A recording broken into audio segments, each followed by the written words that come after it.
So I think that the issue when we think about brand safely, mostly across digital media and social, I think what a lot of brands are talking about is no one wants to have their brand going in front of the ISIS or Al Qaeda video, right, or other things that are unsafe. I think when we think about premium television, it's less about the content and more about privacy compliance or how data is used, what data is used, and making sure that those are in line with how a brand portrays itself.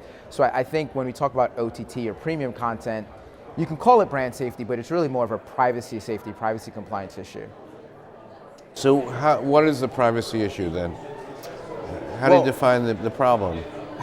I almost don't even know where to start. I think there's so many issues. I think one of the things that's been sucking up a lot of the oxygen over the last 6 months in particular is concerns around California's new privacy laws. Obviously GDPR prior to that was only in Europe, but in the United States now it's not just California. There's 7 to 10 other states that have things either on the ballot or pushing other initiatives that would change the way data can be used. Most of these laws are pretty poorly written or relatively ambiguous, I think, so there's been a lot of uncertainty around the industry about how to prepare for them. What Tru Optik has done is, just our nature, we don't really wait for whether it's legal regulation or if it's something like the IAB to put out standards. We've been kind of leading the way on privacy compliance across OTT for a couple years now. So we launched optout.tv more than 2 years ago. It's been used by a lot of or white labeled by a lot of the largest ad tech platforms to power their ability for opt-outs across connected TV advertising.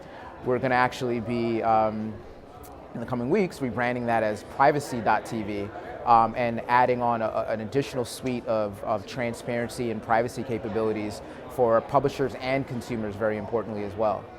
So tell us a little bit about what's happening with you guys. You've been funded, you're expanding your staff. Tell us a little bit about sort of what's new with Tru Optik and where you guys are going.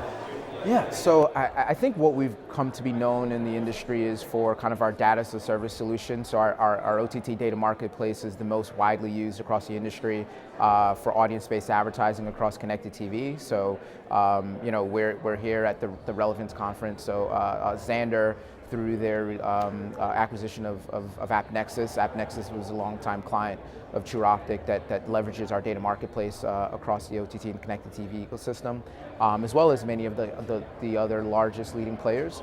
So what we've been doing with that is we've made announcements around additional data partnerships, whether it's Oracle or TransUnion last time we spoke, and making that more widely available. What we've also done is expanded that not only into connected TV and OTT, but also into streaming audio, which is rapidly growing for us. So powering, targeted advertising across smart speakers has the same challenges that presented itself for the industry across connected TV. We've helped solve for a lot of the largest media companies across streaming audio, and we'll also be doing the same and making some announcements during Advertising Week or shortly thereafter, hopefully before you play this, around doing that in terms of video gaming, to gaming consoles and interactive gaming. And so when we look at kind of the culmination of where advanced media is going, I think a lot of the industry is really still looking at linear versus OTT.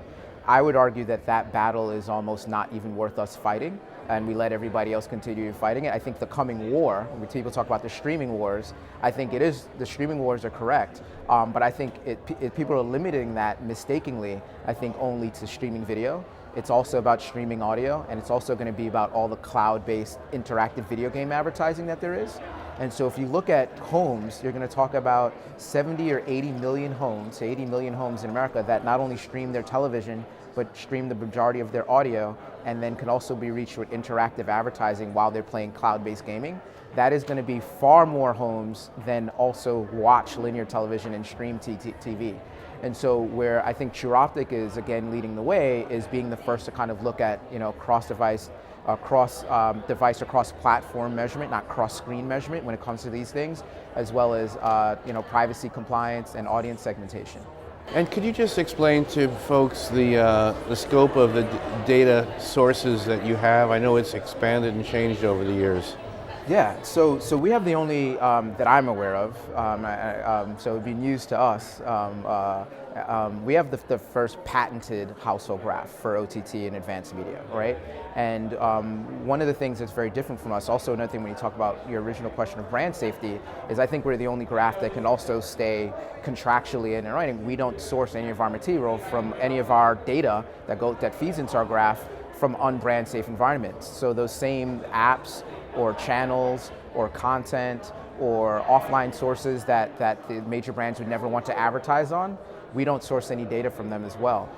We have partnerships with the largest premium OTT publishers, as well as other brands and advertisers that we work with to anonymize match data back to the household.